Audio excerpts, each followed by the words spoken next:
یہاں پہلی دفعہ کوئی گورا ولیم نامی جرمنی سے آئے اور ڈائیو سے اترے تو ڈگی میں اس کے 2 بیگ تھے ڈائیو کی، تو ایک مل ہی نہیں رہا۔ اب وہ کہے کہ میرا دوسرا بیگ کدھر ہے، تو بس والے کہیں کہ بھائی تھا یہ، وہ بڑی کوشش کرے بنانے کی لیکن وہ نہ ملے۔ اس کے بعد وہ رکشے پہ بیٹھے اور اس کو گول چوک جانا ہے، رکشے والے سے پوچھے کہ کتنے پیسے لوگے، وہ کہے کہ 150 150 روپے لوں۔ جب گول چوک آئے تو وہ کہے کہ 500 طے ہوا تھا رکشے والا۔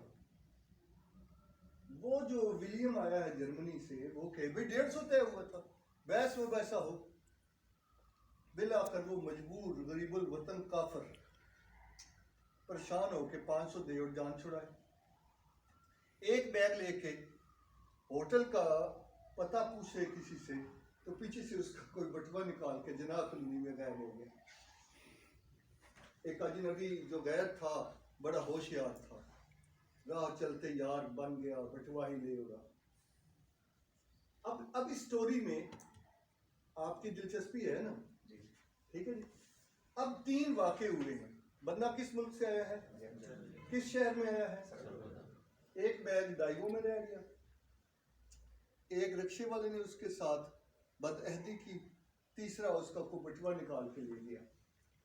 وہ مایوس ہو کے وہیں سے واپس جرمنی چلا جائے اور وہاں جا کے لکھ دے کہ پاکستان اور سرگودا میں سب چور رہتے ہیں۔ امکان ہے کہ نہیں؟ ٹھیک ہو گیا، لیکن یہ سچ تو نہیں ہے، سچ تو نہیں ہے نا۔ اب اس کے ساتھ ایسا حادثہ ہوا، ایسا واقعہ ہوا جس میں وہ قسم بھی اٹھائے گا تو صحیح ہوگی۔ ہسٹری میں اب یہ سمجھانا ہے جزوی سچ پر مبنی مبالغہ ہوتا ہے جس کو عموم کا درجہ دے دیا جاتا ہے۔ وہ جھوٹ نہیں ہوتا لیکن ہوتا وہ جزو ہے۔ جیسے آپ صاحبزادہ صاحب کی میں پہچان رہا ہوں صاحبزادہ صاحب کے مدرسے میں تشریف لے جائیں، یہاں انہوں نے اقبالیات ہی پڑھائی ہوگی آج بھی۔ اچھا، تو ظاہر ہے آپ کے استاد ہیں، آپ تشریف لے کے وہاں بچے پڑھ رہے ہیں، آپ نے سوچا بھی جاتا ہوں سر سے ملتا ہوں۔ اب آپ مدرسے کے اندر بھی داخل نہیں ہوئے تو اندر سے ایک بچہ نکلا اور آپ نے ایسے کر کے اس کو دیکھا، اس نے آپ کو نہیں دیکھا، اس نے جیب سے سگریٹ نکالی، لگائی اور پینی شروع کر دی۔ آپ نے کہا کہ یہ عجیب اقبالیات ہے، اس مدرسے میں کیا جانا ہے؟ آپ کے حنیف نفیس صاحب کو چابی پڑی کہ جناب جن کا آپ ادھر لیکچر کرواتے رہتے ہیں انہوں نے مدرسہ نہیں بنایا ہوا، ایئرپورٹ بنایا ہوا ہے، وہاں جہاز اترتے رہتے ہیں۔ پھر حنیف نفیس صاحب آپ تو بزرگ ہو گئے، جب جوان ہوتے تھے الحمدللہ اگنی میزائل کی طرح اٹھتے تھے۔ حنیف صاحب دیکھ لیں میں نے ان کے دکھوں کی کتنی اچھی تجربہ، آپ تاریخ بیان کر رہے ہیں، لیکن آپ یہ کہ تاریخ ناقابل اعتبار، نامکمل اور مبالغہ آمیز ہے۔ ہو سکتا ہے وہ ترجمہ نہیں کی ہے، نہیں وہ دیکھیں اس طرح سے آپ میرے ساتھ انوالو رہیں گے نا، لوکل مثالیں دیں، تاریخ خاصا بہت مضمون بھی ہے، ٹھیک ہے، لیکن آج میں آپ کو یہ بتا رہا ہوں کہ یہ تاریخ کھجوروں والی تو ہے نہیں۔ ساتھ میں نے آپ کو یہ عرض کیا کہ تاریخ میں سارے پہلو آ ہی نہیں سکتے،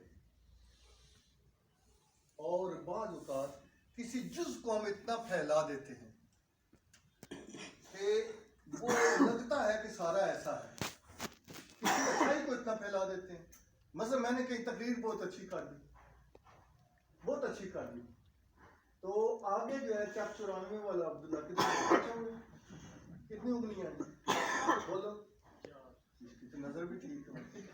اچھا یہ بیٹا جو ہے یہ کہتا ہے کہ وہ ایک انکل آئے تھے، بڑی اچھی تقریر کی ہے، ہمارے 94 چک بھی آؤ تقریر کرو۔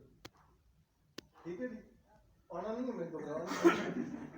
تو اب یہ وہاں اشتہار لگا دیتا ہے کہ علامہ مناظر اسلام، بلبل پاکستان، مقرر شعلہ بیان، مفتی اعظم ڈاکٹر اشتیاق احمد گوندے صاحب تشریف لائیں گے. جو کچھ میرے بارے میں پہلے کبھی تقریر سن کے کہا. ٹھیک ہے، مجھے عربی پوری طرح نہیں پڑھنی آتی، علامہ میں نے کیا ہونا ہے، اور بلبل پاکستان کیا ہونا ہے، اس نے لکھ دیا عقیدت میں. ٹھیک ہے جی، ادھر میرے آنے سے پہلے ہی کسی نے کہا یار یہ یونیورسٹی میں پروفیسر ہے انگریزی قسم کا، یہ مفتی کہاں سے آ گیا. عبداللہ بڑے بھائی کو بلا کے لے آیا کہ انہوں تو پہلے سیدھا کرو. ہمارے انکل کو مفتی نہیں مانتا، نہ مفتی کو پتہ ہے نہ جعلی مفتی کو پتہ. یہ آپس میں گتھم گتھا ہو گئے، حتیٰ کہ اس کے کسی عزیز نے اس کو کہا کہ لڑنے کی بجائے ہم ایک پمفلٹ بانٹتے ہیں، لکھتے ہیں، اس میں لکھا ڈاکٹر اشتیاق گوندل کے مفتی ہونے کا بیان، ساتھ بریکٹ میں لکھ دیا کہ شیخ احمد صاحب مجھے خواب میں آئے اور انہوں نے کہا کہ اس اشتہار کی جو 1000 کاپیاں کروا کے 94 چک میں تقسیم نہیں کرے گا اس کی ساری خاندان کو خارج پھیل جائے گی. ساتھ یہ لکھ دیا. اب سادہ لوگ ہیں، انہوں نے وہ اشتہار، نہ میں مفتی ہوں نہ اسے پتہ ہے، اس نے جزو کو اتنا پھیلا دیا. تقریر میں تو آپ دیکھیں نا، مطلب اہل تشیع کے ذاکر ہوتے ہیں، صاف پتہ چل رہا ہوتا ہے کہ اپنی طرف سے باتیں بنا رہے ہیں، لیکن آپ بھی بیٹھے ہو نا، آپ بھی تو رو پڑے. وہ تو فن ہے، مہارت ہے، مبالغہ ہے. آپ کو سمجھ نہیں آئی اس لیے کہ آپ نے شیعہ ذاکر کو سنا نہیں ہے، لیکن ڈرامہ یا مووی آپ نے دیکھی ہے، آپ کو صاف پتہ ہے کہ یہ لڑکی جو اغوا ہو رہی ہے اس کمبخت کو پیسے مل رہے ہیں، اصل میں اغوا نہیں ہو رہی. اور گھر میں والدہ اور دادی اس طرح قمیض اٹھا کے دعائیں مانگ رہی ہے، بدبختن اللہ چوکے کوئی رو رہی ہیں زارو قطار. بیٹا تاریخ میں مبالغے ہوتے ہیں، ناقابل اعتبار چیزیں ہوتی ہیں، غیر مستند چیزیں ہوتی ہیں، جزو کو کل پر پھیلا دیا جاتا ہے. یہ سارے مسائل تاریخ کے ساتھ ہونے کے باوجود حنیف نفیس ہی. اس کا مطلب نہیں ہے کہ ہر وقت وہ اگنی میں ظاہر ہوتا ہے. کئی دفعہ میں دن دیہڑے پیار سے ملتے بھی دیکھا ہے ان کو، اور جن سے ملے ہیں یقین جانے وہ بچ بھی گئے. حالانکہ حنیف بھائی کی جب بھی آلموسٹ خود کو شملے کے حنیف بھائی یہ عقبہ بندی ہے، میں کوئی اور ساتھی کو بھی مشتہر کر سکتا ہوں، لیکن میں نے کہا کہ چھوٹا بھائی ہے اور ہے بھی قبل مسیح تاریخ کا ایک پیریڈ بھی جو پڑھایا تھا نا قبل مسیح. یہ اصل میں آج جو درجن بھر میں لوگ آ گئے ہیں تو میں نے کہا ان کو تھوڑا سا خوش کرنا چاہیے، اس انداز میں پڑھانا چاہیے کہ یہ کہیں کہ جماعت اسلامی والے بھی ہنس لیتے ہیں، ورنہ جماعت اسلامی والے نیری ٹینشن، کوئی اشتہار ان کا، کوئی پمفلٹ، کوئی کام سیدھا ہو ہی نہیں آنے، ڈھونڈتے رہنا ہے کام خراب کدھر سے. بھائی کل بھی بچے پیدا ہوئے ہیں سرگودا میں، ٹھیک ہے جی، ماں نے اولاد کو محبت دی ہے، اولاد نے ماں باپ کا ادب کیا ہے، وقت پہ نمازی ہوئی ہیں، اذانیں ہوئی ہیں، لیکن یہ مرکز ہم نے بنائی اس لیے ہے کہ اب مل جل کر ٹینشن پھیلاتے ہیں. لاہور سے بھی کسی کو منگایا ٹینشن پھیلاتے، یہ اس لیے نہیں آتے. یہ جی اے یوتھ کا اصل چیمہ بہت فائدہ ہوا ہے، ٹھیک ہے، کہ یہ سارے اصل چیمے لگ رہے ہیں، مجھے پتہ نہیں چل رہا کون کون. لیکن ہسٹری ایک تو میں نے پچھلی دفعہ کافی تحسین کی تھی یہ یوتھ کی اور ساجد بٹ صاحب کی کہ جماعت اسلامی میں بھی باقی جماعتوں کی طرح سلیکٹڈ ہسٹری بیان کرنے کا رواج ہے. اس سے بڑا مسئلہ پیدا ہوتا ہے. میں نے سنا کے سوچ لیا کہ میں نے حضرت ابوبکر کو اوپر ثابت کرنا ہے، میں ان کے واقعات بیان کرنے لگ گیا. دوسرے نے سوچا حضرت عمر کو کرنا ہے، میں وہ بیان کرنے لگ گیا. کوئی حرج نہیں ہے، میں ابھی بتاتا ہوں آپ کو. اس سوچنے میں حضرت علی کو آگے رکھنا ہے، اس نے وہ واقعات بیان کر دیے. اب میں آج کے لیکچر کی اصل بات کی طرف آ رہا ہوں. سب سے بڑی غلطی یہ فطری چیز ہے جو میں نے بیان کی، سب سے بڑا مسئلہ یہ ہوا کہ ایک ہے قال اللہ تعالی، دوسرا ہے قال رسول اللہ۔ ایک ہے قال اللہ تعالی، اللہ نے کہا، فرمایا، اللہ نے کہا، یہ کیا ہے قرآن۔ دوسرا ہے قال رسول اللہ صلی اللہ علیہ وسلم، یہ کیا ہے، رسول اللہ صلی اللہ علیہ وسلم نے فرمایا۔ اصل مسئلہ ہوا کہ ان کے مقابلے میں نے ہسٹری کو ترجیح دے دی۔ جتنی باتیں میں نے آپ کو تاریخ کی بتائی ہیں، تاریخ میں ہیں، ہو سکتی ہیں، تاریخ ضرورت بھی ہے، لیکن جو بات اللہ نے فرمائی اور جو لب مصطفیٰ سے نکلی، اس پر شک کرنا گناہ نہیں ہے، کفر ہے۔ دوبارہ سن لیں یہ بات، جو اللہ نے کہا، اس کے رسول نے کہا، اس پر شک کرنا ایسے ہی ہے جیسے آپ کفر کی طرف جا رہے ہیں۔ ایمان ہے یہ کہ جو انہوں نے فرمایا وہ سمجھ میں آئے تب بھی سچ ہے، نہ سمجھ میں آئے تب بھی سچ ہے۔ ہم سے غلطی یہ ہو جاتی ہے کہ ہم تاریخ کو بریلوی مکتبہ فکر، جماعت اسلامی مکتبہ فکر، سپاہی صحابہ مکتبہ فکر، دیوبندی مکتبہ فکر، اہل حدیث مکتبہ فکر، اور نون لیگ اور پیپلز پارٹی مکتبہ بے فکر، ان کو تو ہم لا نہیں دے، جن کا دینی ذوق ہے، ان کے ہاں ہم تاریخ کو وہ مقام دے دیتے ہیں جو اس کا بنتا نہیں۔ اب میں نے آپ کے اندر ایک چیز پیدا کرنے کی کوشش کی ہے، اس کو انگریزی میں کہتے ہیں critical thinking. Critical thinking, critical thinking کیا ہوتی ہے، اس کی ایک سادہ مثال سنیں۔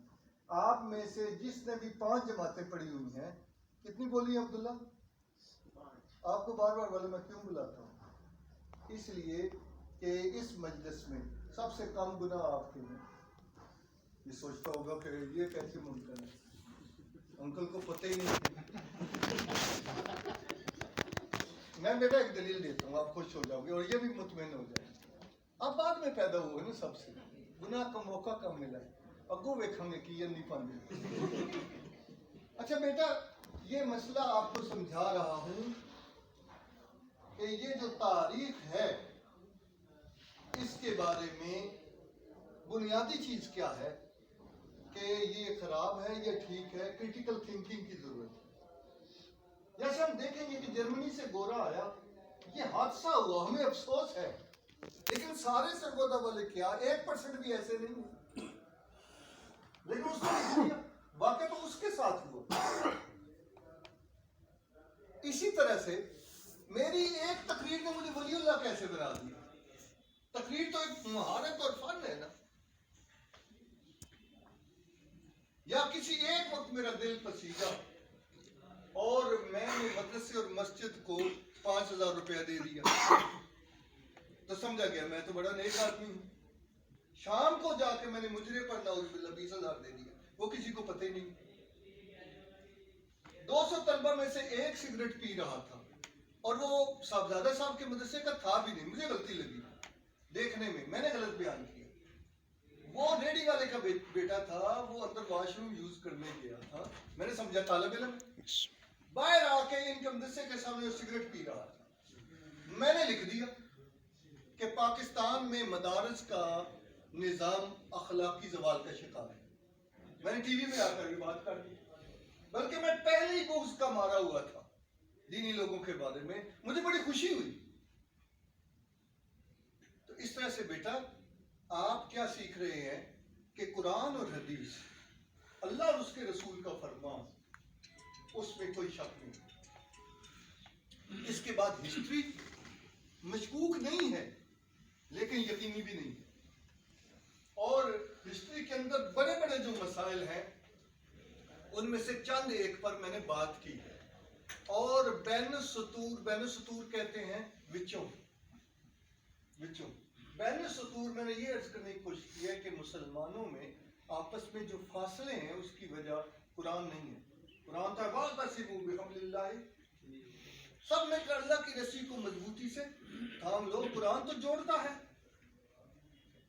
حدیث آج بھی یاد رکھیں، کوئی منہ لال کر کے بیٹھے ہوئے نواز شریف کی بات پر، کوئی عمران خان کی بات پر، ٹھیک ہے جی، کوئی زرداری کی بات پر، کوئی سراج الحق کی بات پر 100 بحثیں ہو رہی ہوتی ہیں، لیکن کمزور ترین مسلمانوں کے سامنے بھی جب کوئی کہہ دیتا ہے کہ رسول اللہ صلی اللہ علیہ وسلم نے یہ فرمایا تو واللہ آنکھیں جھک جاتی ہیں کہ نہیں جھک جاتی؟ سارے کہتے ہیں بھائی اس سے آگے بات نہیں ہو سکتی. کیوں؟ حضور علیہ السلام کا جو مقام ہے نہ وہ کسی مضمون کا ہو سکتا ہے نہ کسی اور شخصیت کا ہو سکتا ہے. سبزار صاحب اجازت کو تو ایک شعر نہ پڑھ لیں، فیلڈ تو آپ کی ہے. علامہ اقبال نے یہ شاہکار شعر، نگاہ عشق و مستی میں وہی اول وہی آخر. ٹھیک ہے جی.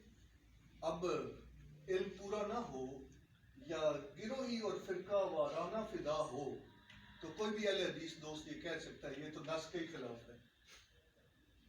قرآن کہہ رہا ہے اللہ اول و آخر ہے. اقبال کس کو کہہ رہا ہے؟ حضور کو کہہ رہا ہے. اب بتائیں کیسے مسئلے پیدا ہوتے ہیں؟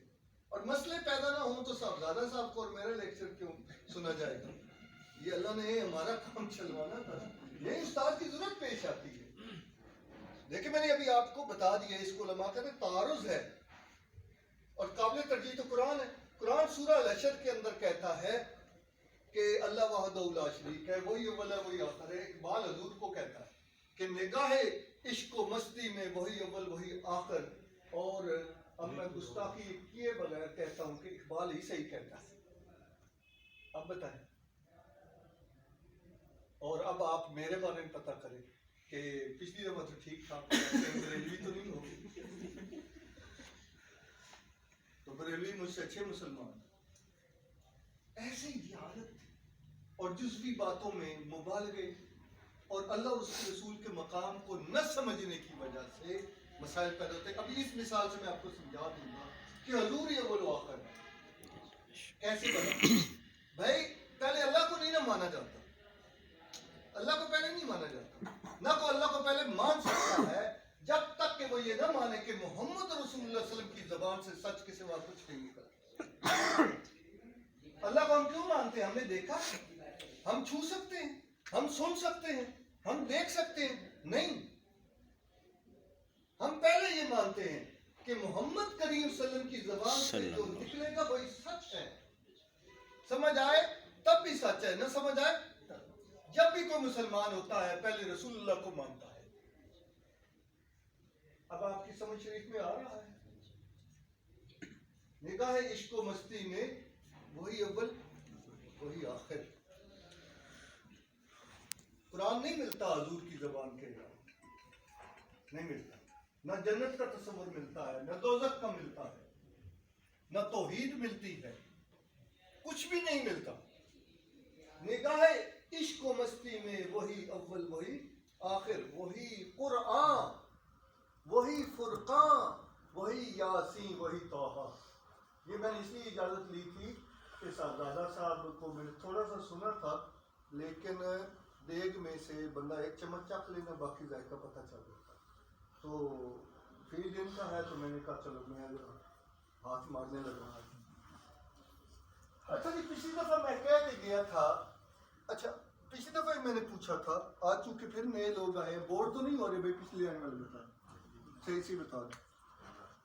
ہو رہے ہیں تو ہوتے رہے. 12:15 تک تو میں نے لینی ہے تھوڑا، کیونکہ ساجد بٹ صاحب نے یہ لکھا ہے. تو میں کہہ کے گیا تھا کہ آپ کو دنیا کا نقشہ پتہ ہونا چاہیے. تو اس کا نتیجہ یہ نکلا کہ وہ آدھے جغرافیہ دان تو جو ہے نا وہ شاید قاسم العلوم پہنچے ہوں گے، چونکہ وہاں چنے والے چاول پکنے ہوں گے. نہیں گوشت پر. اچھا گوشت ہے، آپ تو بڑی قربانی دے کے آئی.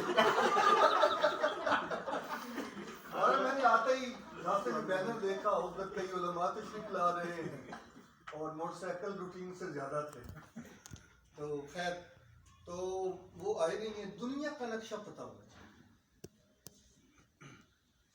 وہ طالب علم یاد رکھے 5 سوال ہوں پرچے میں اور 2 اسے پتہ ہی نہ ہو کہ سوال کیا ہے.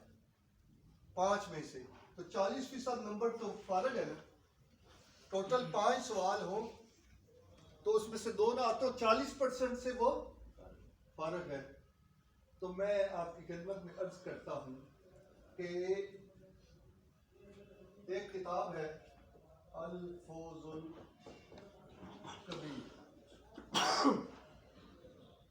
یہ حضرت شاہ ولی اللہ رحمۃ اللہ ہے، ٹھیک ہے جی، الفوز الکبیر، یہ قرآنی لفظ ہے آلموسٹ، فوز کے میں نے کامیابی، کبیر بڑی کامیابی۔ یہ کتاب ہے تفسیر کے اصولوں کی، کہ تفسیر ان چیزوں کے مطابق ہوگی تو قبول کی جائے گی۔ جیسے ایک گھر کا لفظ آپ بولتے ہیں گھر کا، تو اس کے بارے میں منیمم چیزیں ہوتی ہیں، تب ہم اسے گھر کے دروازہ ہو، چار دیواری ہو، چھت ہو، دیواریں ہوں، کچن ہو، چلو ایک رہنے کا کمرہ ہو، تب بھی گھر مان لیا جائے گا۔ لیکن ان میں سے کوئی چیز بھی نہ ہو، ایک چارے کا کھیت ہو، ایک بکری ہو، ایک مرغی ہو، 2 انڈے ہو اور آپ کے گھر ہے۔ ایسے ہی تفسیر کے حضرت شاہ ولی اللہ رحمۃ اللہ علیہ نے اصول بتائے ہیں، ان اصولوں میں انہوں نے 5 گروپ بتائے ہیں۔ 5 سوال سے میں نے پڑھے تھے کہ تفسیر یا قرآن مجید کے جتنے علوم ہیں ان کو اللہ کے سوا کوئی نہیں جانتا، یا